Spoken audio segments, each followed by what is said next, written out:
At 42, Hester Quinn was homeless, widowed, and down to $9.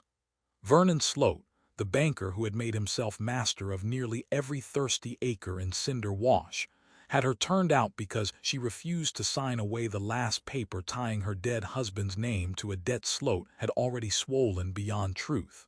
She owned one carpetbag with 2 dresses, a Bible with her mother's handwriting pressed into its flyleaf, her husband's folding rule, and the $9 wrapped in a handkerchief in her pocket.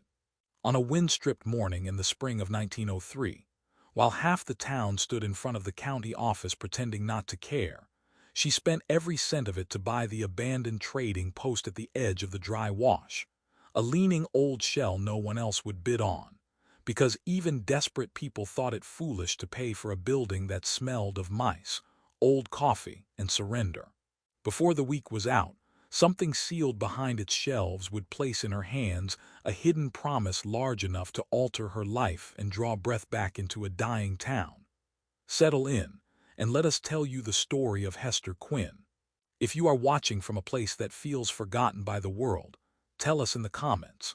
Long before anybody in Cinder Wash knew her as the widow in the dust brown hat who could add a page of figures faster than most men could tell a story, Hester had been a narrow-shouldered girl with weather on her cheeks and sawdust on her hems, raised between broken things and the patient people who mended them. She had been born in 1861 near the Smoky Hill Trail in Kansas, where the prairie rolled so wide that a child could believe heaven had simply stooped lower there, and where her father, Gideon Harrow, made barrels, shelving, and wagon boxes with a care so exact that neighbors said he measured not in inches but in conscience. Her mother, Ruth, kept a dry goods table out of the front room when weather and luck allowed, and because coin was scarce in those years, Hester grew up seeing payment come in onions, lamp oil, rabbit skins, buttons, flour, and once, memorably, a canary in a wire cage that sang all through a dust storm as if the world beyond its bars remained green. There are children who are taught to hurry, and there are children who are taught to notice, and Hester belonged wholly to the second kind. Her father would set a board before her and ask whether its grain rose like rain on a window or ran straight as a prayer, and when she answered well, he would nod as if she had said something important about the world itself. Her mother taught her that a ledger was not merely numbers but a record of hunger delayed, trust extended, pride protected, and that a poor family's account ought never be discussed loud enough to pass through an open door. So Hester learned early that the hidden life of a town lay not in speeches or banners, but in the shelf marks on flour sacks, in the crease of a receipt folded too many times, in the pause before a customer admitted she could only pay half this month and would bring peaches for the rest. The harrows came west after the grasshoppers stripped one year to stems, and another year's hail beat the garden flat as rags. They followed rumor, necessity, and the old American habit of believing that one horizon more might bring a kinder arithmetic. By the time Hester was 13, they had reached the New Mexico territory and settled in Cinder Wash, which was less a proper town than a cluster of stubborn buildings gathered around a spring, a stage stop, and the wish that freight traffic might someday make the place matter. The trading post stood nearest the road, long and low, its porch silvered by sun, its shelves carrying everything from axle grease to peppermint drops in cloudy jars.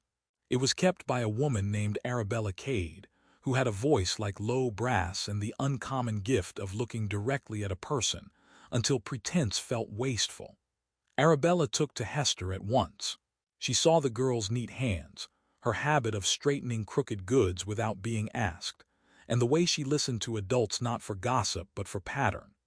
By 15, Hester was helping in the post after lessons, copying orders, sweeping seed hulls from under the bins, marking down which ranch hands preferred coffee on credit, and which miners paid honestly if one caught them before Saturday drink found them. Arabella once told her that every good store had 2 doors, the one customers used and the one luck used, and the trick of a life was keeping both unjammed. Hester remembered that line for decades, though she could not yet know how dearly she would need it.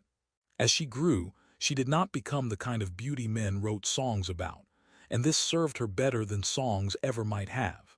She had a calm face, gray eyes, and hair the color of walnut bark when the light touched it. People told her things in her presence because she did not lunge for the center of a room. She learned to make herself useful in ways the frontier prized more than praise. She could set a fractured chair right, hem a torn skirt, figure feed weights, boil willow bark for fever, and pack a crate so glass arrived intact after 50 miles of washboard road. When the schoolmaster left one winter and nobody better could be found until spring, she even kept the children in the schoolhouse for 6 weeks, teaching sums in the morning and penmanship after dinner, warming their hands around crockery cups while the stove groaned and smoked. In those years she married Isaiah Quinn, a wagon man with broad wrists, a quiet disposition, and a laugh he rarely spent but never wasted. He hauled goods between Cinder Wash, the railhead far east, and outlying ranches that seemed hung on the land by thread and faith. If Hester was steady by nature, Isaiah steadied the world around him by practice. He tightened bolts, soothed frightened horses, cut kindling small enough to catch, and knew how to say less than a quarrelsome man until that man discovered he no longer wanted to quarrel. Their marriage was not the blazing sort story peddlers like to drape in velvet language. It was better. It was work shared well. It was a lantern lit before dawn because the other person would soon need it. It was coffee kept warm. It was one set of books balanced against one set of wheels, and both made to answer truth. They built a modest frame house on a narrow lot where apricot saplings leaned in the wind and refused to die. Hester kept their accounts so meticulously that Isaiah teased she could make sense of a coyote's footprints in blown sand. When traffic was good, they saved. When traffic was poor, they managed. If a widow needed flour till branding season, Hester found a way. If an old vaquero came in with his hat in his hands and a cracked boot sole, Isaiah repaired it whether payment appeared or not. Slowly, almost invisibly, they became the kind of people a town leans on without naming the fact aloud. A child with a splinter was sent to Hester. A mule with a loose trace went to Isaiah. A church supper short on beans borrowed from their pantry. In a place where weather erased certainty every season, they acquired the plain wealth of being depended upon. And yet the West was forever changing shape beneath the boots of those who trusted it. When the railroad finally chose a route farther south than promised, Cinder Wash lost the future it had been rehearsing for years. Freight thinned. The stage came less often. Young men left for copper camps and larger streets. The spring that had always seemed small but sufficient began to fail in late summer, first by inches, then by the more frightening measure of silence between drips. Arabella Cade died in those in-between years, and the trading post passed through indifferent hands, then poorer ones, then into neglect. Its porch sagged. Its lamps went dark. The town went on because towns do, but a certain center had been lost, and with it the feeling that someone still stood at the counter with a full account of what mattered. Hester, meanwhile, held to the habits of use and dignity her parents had given her. After both Ruth and Gideon were buried on the low hill north of town, she kept Gideon's folding rule in the kitchen drawer and Ruth's old store pencil tucked into the family Bible. She continued to believe what her upbringing had taught her, that worth was often hidden under dust, that people were more than the worst season they had survived, and that nothing should be discarded until one had honestly asked whether it might yet serve. These were small convictions in appearance, the kind no brass band would ever play for, but they were the grain of the wood from which the rest of her life would be cut. The fall, when it came in earnest, did not arrive as a single calamity, but as a series of smaller obediences to bad luck, each one requiring a sacrifice until sacrifice itself seemed to become the pattern of her days. First came the third dry year in succession, when the wash lay pale as bone and dust entered every seam of every room. Ranchers culled herds early. Teamsters found fewer loads worth hauling. Isaiah took longer routes for less pay because even poor work was still work, and on one such run he returned with a cough that sat deep in his chest and never quite left. He insisted it was only alkali dust and cold nights, but a winter later he had less breath than before, and after that he was never the same strong man who once could lift a wagon tongue by himself. Then Vernon Sloat came to prominence, which is one way of saying he scented distress and learned how to dress greed in bookkeeping. He had arrived from Albuquerque with polished boots, a narrow smile, and a talent for making a trap look like a favor. He bought notes from creditors too tired to collect them, lent money against dry land at terms that seemed survivable until they were not, and acquired control over the spring by means nobody in town fully understood, because the papers had passed through too many offices and too few honest hands. Before long, he owned the bank, the feed lot beside it, and the timbered holding tank above the wash where he rationed water as if he had invented rain. Men who once drew freely at the public trough now paid by bucket. Women carried home careful pails and hated the scrape of the ladle because it sounded like dependence. Isaiah refused to flatter Sloat, and Hester refused to be intimidated by him, which together were enough to put the Quinns in quiet danger. Years earlier they had borrowed modestly to replace 2 freight wheels after a flood cracked them to uselessness, and though most of that note had been repaid, Sloat purchased the remainder and recalculated the whole thing at an interest rate nobody remembered agreeing to. Hester challenged the figures, line by line, standing in the bank under its fanlight while clerks pretended not to hear. She had her receipts, her careful hand, and a memory sharpened by thrift. Sloat had county seals, a lawyer in Santa Fe, and the kind of confidence that comes from being accustomed to other people's exhaustion. He smiled at her, as if patience in a woman were quaint and arithmetic in one were insolence. Isaiah's health worsened during the winter of 1902. He still worked when he could, because there was no frontier cure for reduced lungs except rest and time, and poor people are so rarely granted either. One January dawn, he drove a short load of fencing staples out to a ranch east of the Buttes and came back shivering hard enough to rattle the lantern hooks. By morning he had fever. Hester laid cool cloths on his brow, boiled pine needles, sent for the doctor, and sat through 3 nights counting the breaths between his coughing fits as if the right number might persuade the world to keep him. He died before the first thaw, not with drama, not with speeches, but with the exhausted quiet that often attends the end of ordinary good men. Afterward the house felt not merely empty but structurally altered, as if one supporting beam had been removed and the remaining walls were doing their best not to show the strain. Widowhood made Hester visible in the wrong ways. Those who had once called her capable began speaking to her as if grief had made her porous. Sloat came within a week with condolences that smelled of pomade and calculation. He advised her to sell the house before the note worsened, as though the worsening were weather and not his own hand on the barometer. She said she would review the accounts and let him know. He answered that a woman alone should not overburden herself with matters better handled by men trained in finance. Hester, who had balanced freight ledgers since he was likely boasting in some other town, stood perfectly still until he left, because stillness was the only kind of dignity anger cannot make ridiculous. Spring did not ease her. The apricot saplings failed. A teamster Isaiah had guaranteed defaulted after leaving the territory, and Sloat folded that loss, by means obscure and surely deliberate, into the pressure already on the Quinn place. The bank posted notice.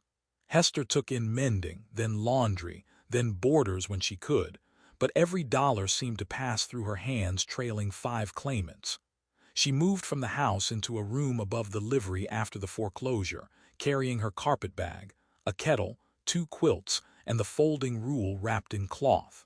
Men looked away when her furniture was carted off because pity becomes costly if it chooses witnesses. Women pressed biscuits and preserves on her in private, which was kindness, though the secrecy of it stung.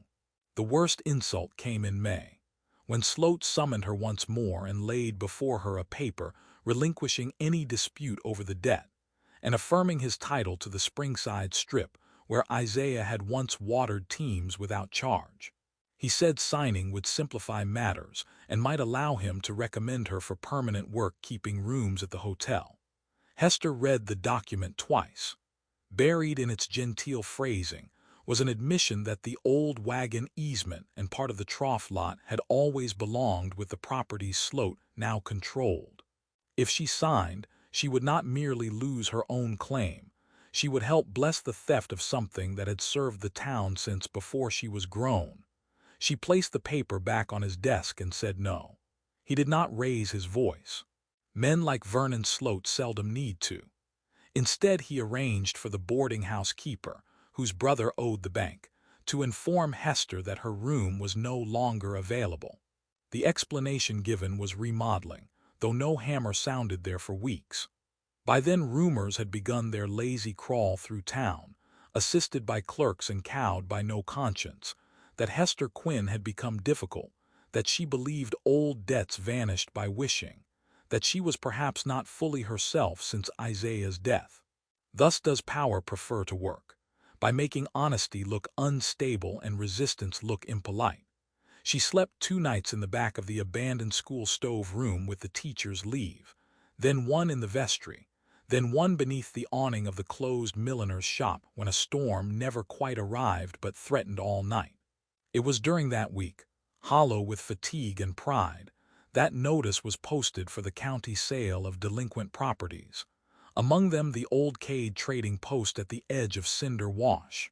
The building had been empty so long boys dared one another to peer through its side windows after dark. Its roof leaked near the storeroom. The rear door hung crooked. A rat had once been seen carrying off a peppermint paper from the porch.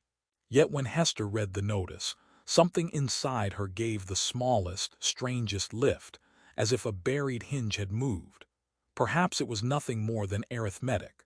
The opening bid was $9, and $9 was what she had. Perhaps it was memory, too.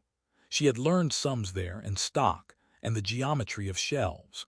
She knew how a store breathed when kept honestly. Or perhaps a person cast out of every proper place becomes suddenly brave toward ruins because ruins no longer threaten her.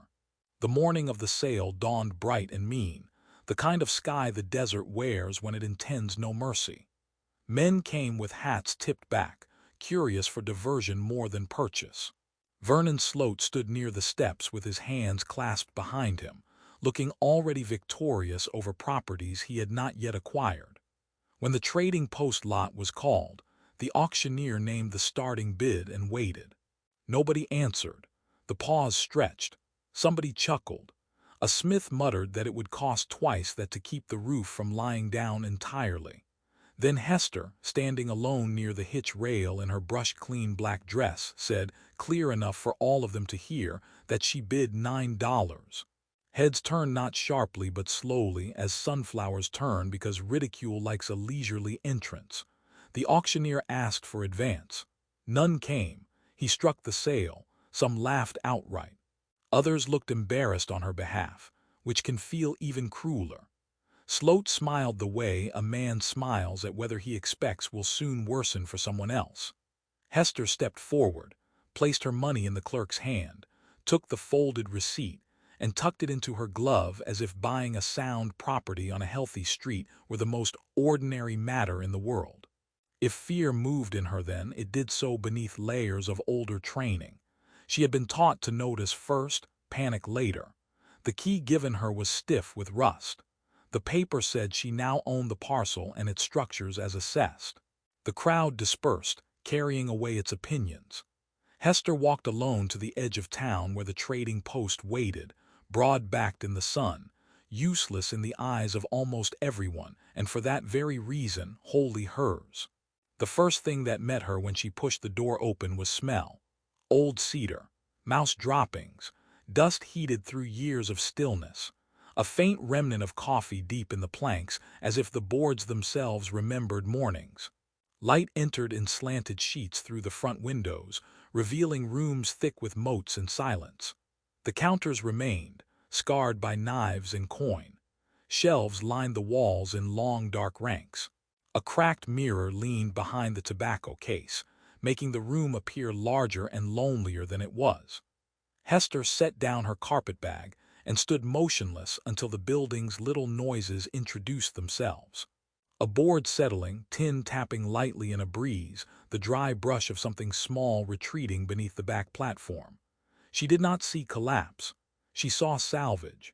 She saw enough roof left to patch, enough shelving left to use, enough floor left to scrub. She saw, too, what nobody else had paused to see, that the place still held the shape of intention. She worked that first day not like a dreamer, but like a woman who knew dreams survive only when attached to tasks. She propped open windows, beat dust from curtains too rotten to save, dragged out a warped crate of moth-eaten hats, and swept until her wrists sang with ache. In the rear room she found the old storeroom bins, some split, some sound, and above them a row of shelves running from floor almost to ceiling. One of those shelves caught her attention because its depth seemed wrong. Hester had spent half her life around fitted wood, and wrongness in measurement was as visible to her as smoke. The left wall of the storeroom should have met the exterior line sooner than it did. Yet the shelving projected several inches more than the outside dimension allowed. When she knocked lightly along the boards, most answered thick and dead. One panel answered with the hollower tone of space behind it. She crouched and looked closer. Dust had gathered heavily in the corners, but midway up the lower shelf there was a pale, cleaner stripe where something, years ago, had rubbed or been shifted. Near the baseboard she found, almost hidden by grime, a small brass tack set not for ornament but as a marker. A cold thread of air touched her wrist through a seam. Hester sat back on her heels. In that moment the room seemed to draw itself inward around her, the way a story does when it nears the sentence that will change everything after it. She fetched Isaiah's old screwdriver from her carpetbag, though she had nearly sold it twice and tried the nearest screws. They would not turn at first. She warmed them with lamp oil, waited, tried again. The second one yielded with a bitter scrape. By dusk she had removed a narrow facing board and exposed not wall studs but a shallow cavity running behind the shelving. She could not see far in the failing light, only darkness, cobweb silk, and the suggestion of a vertical brace. Wedged near the bottom was a folded scrap of paper gone stiff with age. She drew it out carefully and carried it to the front window. It was only half a page, torn from a ledger or notebook, but on it, in a hand at once bold and disciplined, was written, "Do not trust the county copy. Keep the spring with the people." Beneath that line was a symbol Hester recognized after a startled pause, Arabella Cade's old mercantile mark, a small cedar tree within a circle. Hester read the line 3 times, each time slower than the last. She slept little that night, not because the building was uncomfortable, though it was, but because her mind had become a lamp turned high. Wind worried the roof. A coyote called somewhere beyond the wash. Hester lay on quilts beneath the front counter and stared into darkness crowded suddenly with memory. Keep the spring with the people. Arabella had been dead nearly 15 years. The county copy of what? Why hide a note behind shelving? And what space exactly had been built into the wall? At dawn she rose with the fierce wakefulness of someone already inside a mystery. She boiled coffee over a small stove she had set up by the back door, tied back her sleeves, and went at the shelves with a carpenter's caution that bordered on reverence. The deeper she stripped, the stranger the construction appeared. The shelving had not simply been attached to a wall, it had been built as a removable screen.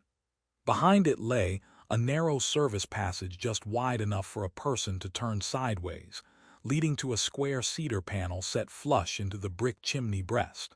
The panel bore no handle, only a keyhole blackened with old wax. Hester's pulse thudded. She had no key, but the wax crumbled under the point of a knife, and after several attempts with an assortment of improvised tools, including one bent spoon and a hairpin, the mechanism gave with a dry metallic sigh. The panel opened inward. Inside, on a low shelf within the hidden recess, sat a tin document box, a leather packet tied with braided cord, a canvas sack no larger than a loaf pan, and a clay-sealed glass bottle. Dust lay over everything except a small rectangular patch on the back wall where some paper once must have rested. Hester touched the tin box first.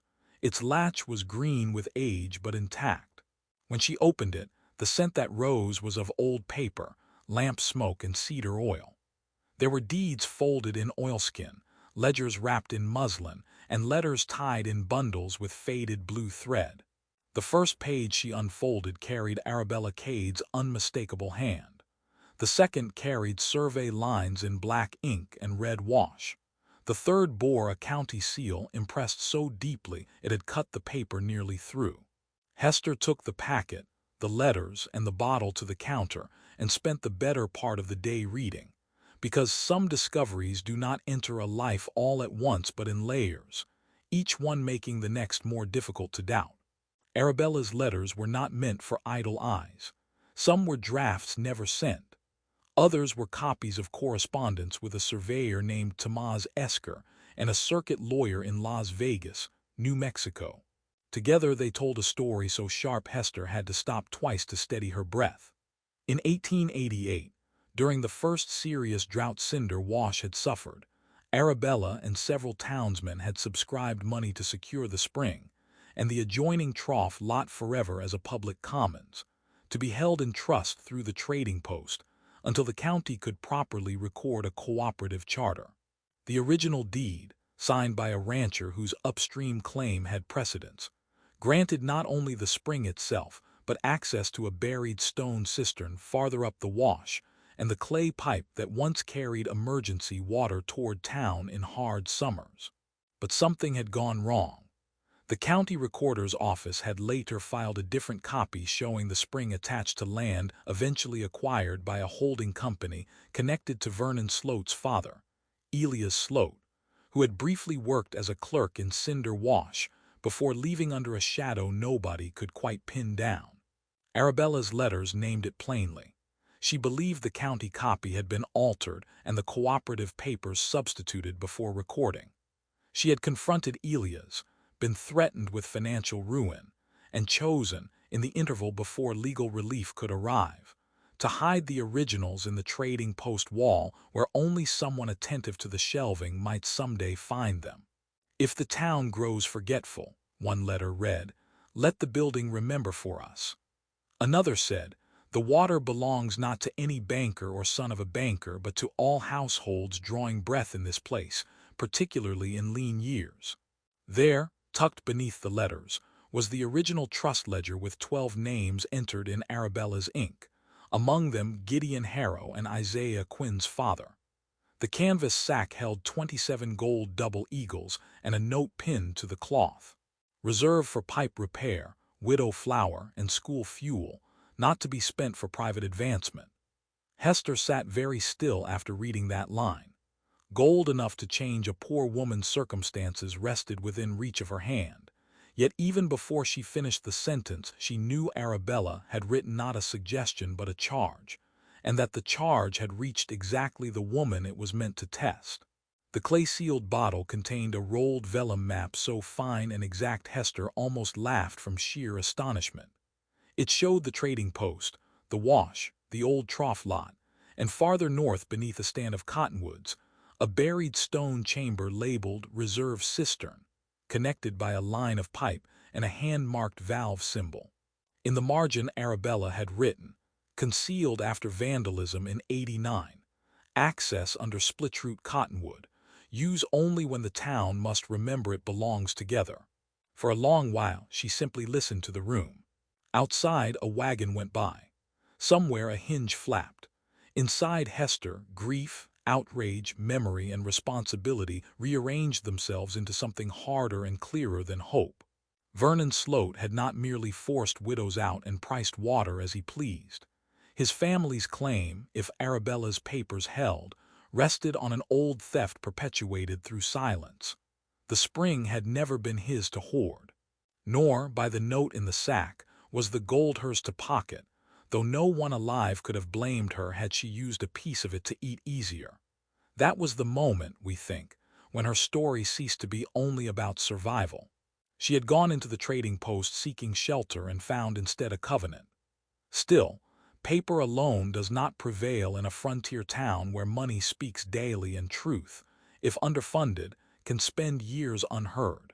Hester knew she would need proof that moved beyond ink, and she would need witnesses the town trusted more than an inconvenient widow sleeping under a leaking roof. So she began quietly. She copied the documents in her neatest hand and hid the originals beneath a loose floorboard under the counter. She took the vellum map at dawn and walked north along the wash to the cottonwoods, carrying Gideon's folding rule, a shovel borrowed from the schoolyard, and the inward trembling of someone about to test whether the world's buried promises were still solid beneath the crust. The cottonwood on the map was easy to find because time had twisted it but not erased it. One great root forked above the ground like a split wrist. Hester knelt there and scraped away alkali crust, pebbles, and old leaves until her shovel struck stone. Under a shallow cover she found an iron ring set into a circular slab. It took her nearly all morning to lever the slab aside. Cool air rose from below, smelling of wet mineral and long confinement. She lowered herself carefully by cut footholds in the stone and landed in a chamber shoulder-deep in shadow, lined with fitted rock. At its far side, beneath a thin skin of silt, lay water. Not a trickle, not a hopeful dampness, but water, dark and still, enough that when she dipped her hand in she felt cold shock clear to her elbow. She closed her eyes then, because some mercies are so precise they feel like being recognized. When she emerged, wet to the forearm and mud streaked to the knee, the noon sun had climbed high enough to turn the whole wash white. Hester stood looking back toward town and understood the map fully. If the old pipeline could be found and repaired, if the valve still worked or could be remade, Cinder Wash would have more than a legal argument. It would have actual water lying underground while Sloat sold scarcity above it. But to move from discovery to restoration, she would have to tell others, and telling others meant inviting danger. Vernon Sloat had built his standing on the assumption that poor people tire before powerful men do.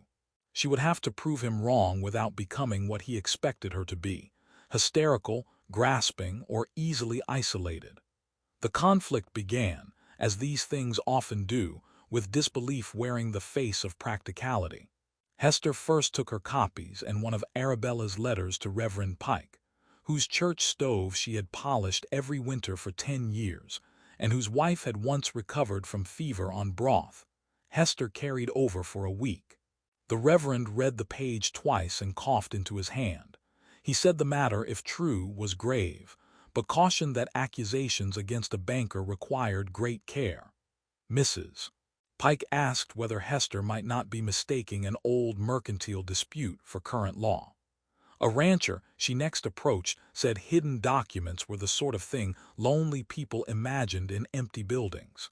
Another man, who had paid Sloat for water all summer, and therefore had an interest in not being fooled, asked if she meant to start a riot over a dead woman's notes. Such is the first wall faced by anyone who brings buried truth into daylight. Before opposition hardens, weariness itself rises to meet it. Then Sloat learned she was asking questions. Nobody later could say exactly who told him, because power always enjoys a wide hearing. He arrived at the trading post one hot afternoon with his silver watch chain glinting and his 2 clerks lingering behind him on the porch. Hester was washing the front windows with vinegar water she had bartered from the schoolteacher. Sloat looked past her into the room with a proprietary distaste. He remarked that she seemed industrious for a woman so recently distressed. He then observed, very lightly, that county records already settled the spring matter, and advised her not to mislead citizens with fantasies born from grief. Hester answered that county records were precisely the issue. She held his gaze long enough for the air between them to become almost visible. Sloat's smile thinned. He offered, in a tone polished smooth by habit, to purchase the trading post from her for $25, a generous sum for a condemned building, he said.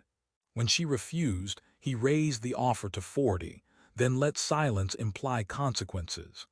Hester asked whether he was particularly anxious to acquire walls he had mocked at auction. One of the clerks shifted. Sloat stepped closer and said that a woman living alone in such a structure ought to consider her vulnerabilities. She replied that a man relying on false papers ought to consider his. It was a dangerous thing to say, and she knew it, but some truths, once breathed, refused to go back into the chest. He left with a promise that the county inspector would soon assess the building for safety. The inspector came indeed, though he had not glanced at the schoolhouse chimney in 3 years, nor the livery roof in 2. He declared the trading post unsuitable for habitation, unless certain repairs were made within 10 days. Hester thanked him, paid him nothing, and made a list. She patched the worst of the shingles with scavenged tin and pine, reset the back hinge, and asked old Matteo Esker, son of the surveyor named in Arabella's letters, whether he might look at a map without discussing where she had got it. Matteo was nearly 70 and walked with one shoulder lower than the other from a cave-in decades before, but his eyes remained keen as awls. When he saw the vellum, his face lost color beneath its brown. He touched the corner where his father's initials stood and whispered that he had not seen that hand since he was a young man. He told Hester his father had once spoken bitterly of a spring trust, stolen in paper if not in God's sight. He agreed to testify to the map's authenticity if needed. That gave her one ally. Others followed not through persuasion alone but through demonstration. Hester brought the schoolteacher, Miss Leland, and the blacksmith's wife, Nora Bell, to the cottonwood chamber at dawn. She showed them the stone cover, the cut footholds, the cold body of water below. Women believe one another in certain matters with a speed institutions should envy. By noon, Nora Bell had told 3 neighbors and Miss Leland had told the teachers' board that the town was paying dearly for water while a reserve lay hidden under its own dust. By evening, children were whispering about an underground lake, which was an exaggeration, but useful. Curiosity began where courage had failed. People who would not read a copied deed would certainly walk out to stare down a stone shaft. Sloat responded by moving faster. He posted notice that trespass on bank-controlled water infrastructure would be prosecuted. He instructed the sheriff, a tired man named Holleran who had once borrowed lamp oil from Hester and never forgotten it, to keep order around the wash. He hinted from his porch that certain desperate persons were stirring class grievance for private profit. Most cutting of all, he spread the word that Hester had found a cache of money in the trading post and meant to use legal confusion to enrich herself. In places where want is common, nothing undermines a decent person faster than the suspicion that she seeks to escape want alone. Men who had pitied her now watched with narrowed eyes. Women began asking, gently but directly, whether there was any truth to talk of gold.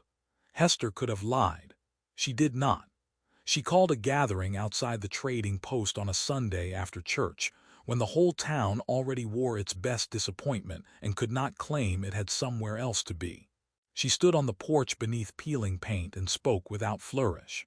She said she had found documents hidden by Arabella Cade, and a reserve fund expressly marked for pipe repair, widow flour, and school fuel. She said not one coin would be spent on private advancement. She said any use of that fund would be accounted for in public, by name and amount, on a board hung by the front door where every passerby might read it. Murmurs moved through the crowd. Then she unfolded one of Arabella's letters and read aloud the line about keeping the spring with the people. Matteo Esker stepped forward and identified his father's survey hand. Old Mrs. Baines, whose memory ran backward more vividly than forward, declared she remembered her own husband speaking once of a spring trust before the courthouse mix-up. Something shifted then, not wholly to belief, but away from dismissal. Sloat stepped into the crowd before the moment could settle. He said the papers were convenient, unverifiable, and likely part of a scheme by a woman unbalanced by hardship. He asked why, if such a trust existed, it had remained hidden all these years. Hester answered that hidden things remain hidden when the people most injured by hiding them are too overworked, too scattered, or too intimidated to go looking. The simplicity of that reply struck harder than a speech. A blacksmith nodded. A drover muttered amen. Sloat changed tack and demanded the documents be turned over to the bank for examination. Hester said they would instead be examined by Judge Barlow when the circuit judge next held session in Arroyo Seco. And until then, they would remain out of the hands of anyone whose father's name appeared in Arabella's accusations. Halloran the sheriff, seeing the crowd grow restless, advised everyone to go home and let the law proceed. But the law, for the first time in a long while, no longer seemed a room Sloat occupied alone. The stakes rose in practical ways. The school's water barrels ran low. Sloat announced a temporary price increase due to supply strain. 2 outlying ranch families prepared to leave before August. If Hester failed, Cinder Wash would lose not only a legal challenge but another season, and towns often do not survive too many seasons of wrong arithmetic. So she pressed on with a discipline that made even her doubters ashamed. Using 1 gold piece only after recording it publicly, she paid for pipe sections from a supply wagon in Arroyo Seco. Using another, she bought lamp oil, flour, and cedar shingles, each expense chalked on a board under the heading Arabella Reserve. She organized work parties, not by commanding men, which frontier pride resists, but by assigning tasks in the plain language of necessity. Boys cleared brush from the wash line. Nora Bell cooked beans for workers. Miss Leland kept the accounts alongside Hester so nobody could later claim secrecy. Mateo marked where the old pipe most likely ran. What began as a rumor became labor, and labor is belief made visible. Still, there was one more blow waiting. 2 nights before the circuit judge was due, someone broke into the trading post through the rear door. Hester, sleeping behind the counter with the shotgun Isaiah had once used only for coyotes, woke to the soft scrape of boots and did not fire because she had no wish to kill for paper. She struck her lamp instead, throwing light sudden and raw into the storeroom. A man bolted through the back, knocking over a crate. By the time Halloran arrived, summoned by Hester's voice and Nora Bell's dog, the intruder was gone. The floorboard cache had been disturbed but not discovered. 1 copied packet was missing. Halloran examined the broken latch and said nothing foolish about random thieves. He had seen enough of the world to recognize directed panic. Before leaving, he told Hester, in a low voice meant only for her, to sleep next night at Nora Bell's, but Hester refused. If she abandoned the post now, the gesture would travel through town faster than any document. So she sat awake till dawn with the originals laid out before her.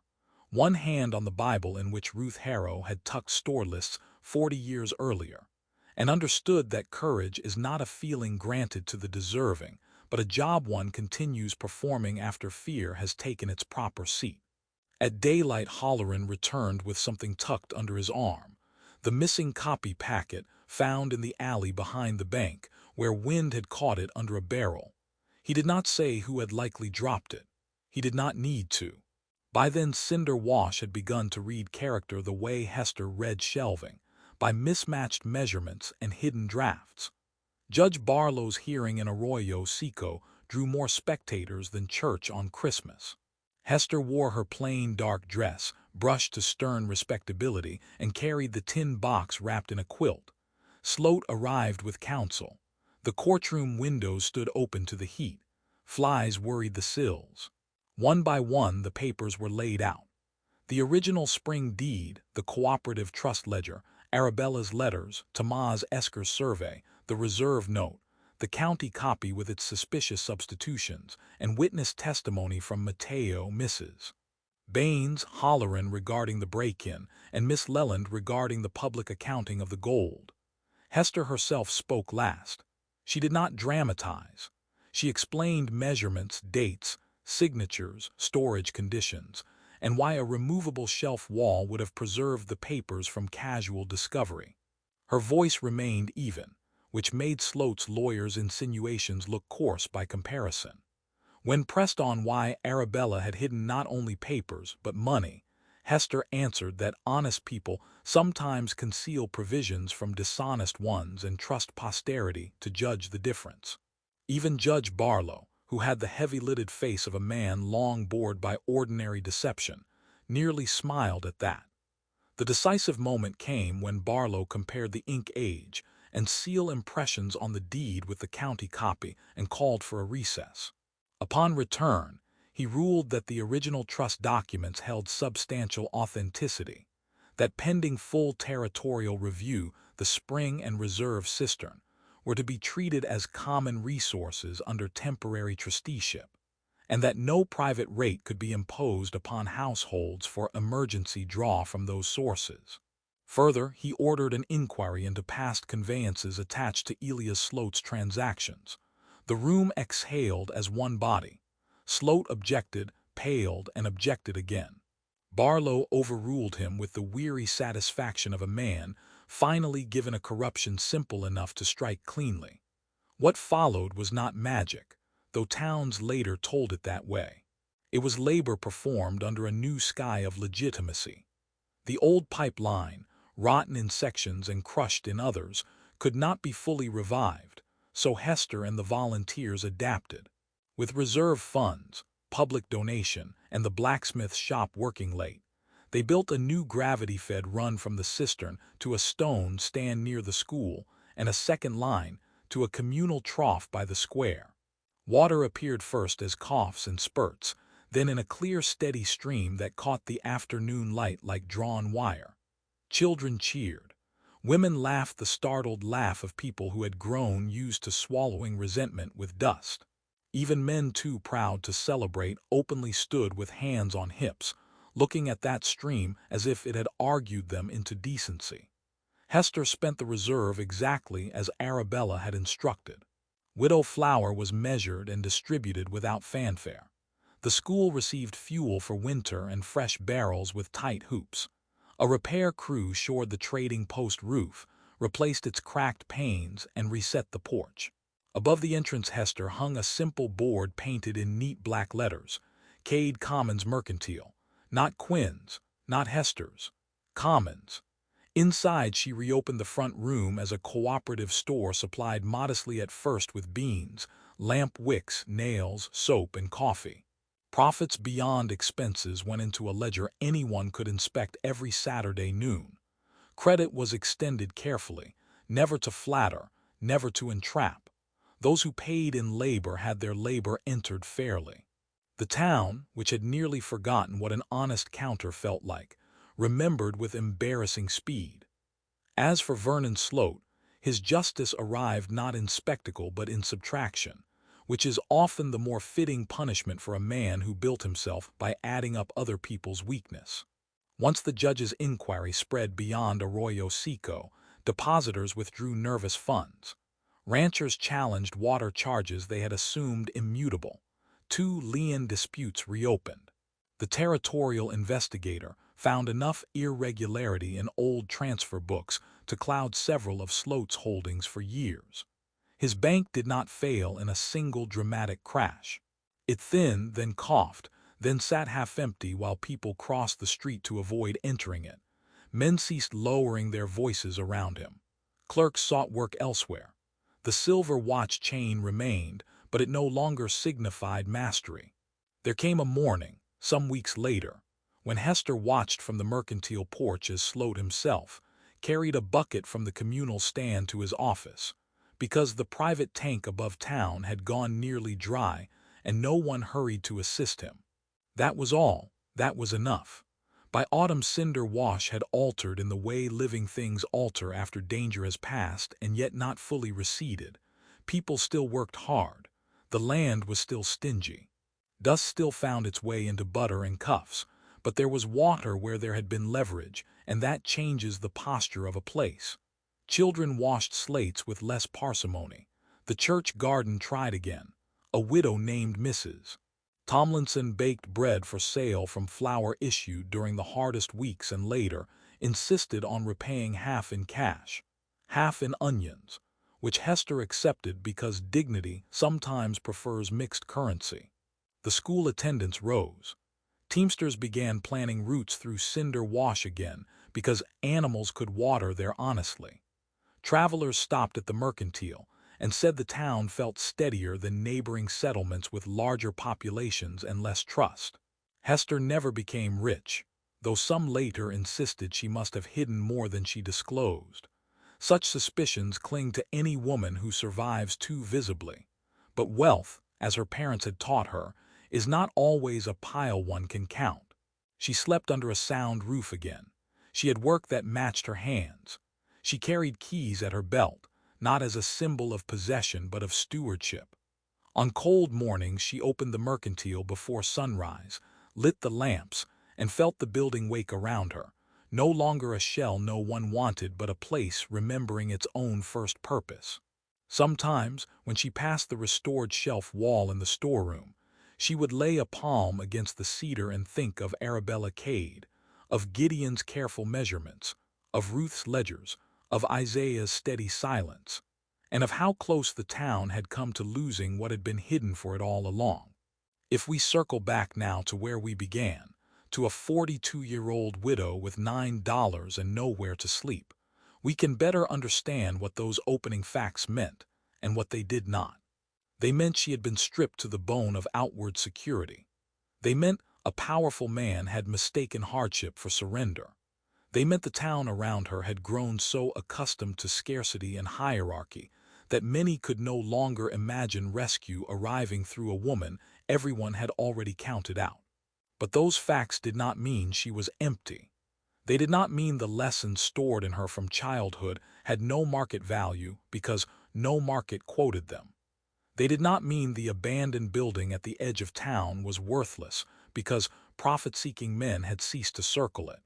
Hester Quinn had been taught to notice what others rushed past, to trust measurements over swagger, to read a ledger for the human truth hidden under ink, and to ask of every damaged thing whether it still had a use. In the end, those were not merely virtues that made her admirable. They were tools that made her effective. She recognized a false wall because her father had taught her that dimensions tell on liars. She honored the reserve because her mother had taught her that accounts belong first to conscience. She persisted in the face of ridicule because widowhood had already carried her through the worst silence a woman can know, the silence after a dear voice goes out, and the world expects you to accept whatever terms remain.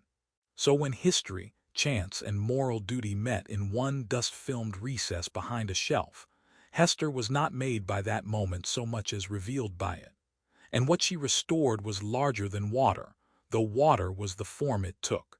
She restored the idea that a town can belong to itself. She restored public memory against private theft. She restored to poor households the right to draw from a common source without bowing to a man who mistook paperwork for providence. She restored to a broken building its first vocation, which was not simply trade but gathering, fairness, and mutual regard. That is why the story endured in Cinder Wash long after the legal filings yellowed and the original witnesses were laid beneath stone. Not because a woman found a secret, though she did, and not because a villain was humbled, though he was, but because Hester Quinn proved that neglected places often keep faith better than fashionable ones, and that what the world calls foolish may sometimes be the most practical investment a just heart can make. Years later, children who had once crowded around the communal standpipe would point to the mercantile porch and be told that there had been a time when nobody bid on that building but Hester Quinn, and that was nearly the same as saying there had been a time when nobody fully understood what value looked like. By then the shelves were lined again, the floorboards sounded firm, and the old cedar wall held its secret no longer, because the town had become the kind of place that needed fewer secrets to remain itself. Yet if one listened in the storeroom after closing, while evening light lay gold over the bins, it was easy to imagine the building still remembering the pressure of a hidden packet, still grateful that, when almost everyone else saw only ruin, one woman saw a door luck had left unjammed. Thank you for spending this time with us and with Hester Quinn. And if this story stayed with you, We hope you will share it with someone who needs reminding that quiet people often carry the strongest hands for rebuilding what others abandon. Tell us, if you wish, what is a time you found value in something others wrote off. We are always glad to hear from those who know how easily the world misjudges worn things, worn places, and worn hearts. Until next time, stay close.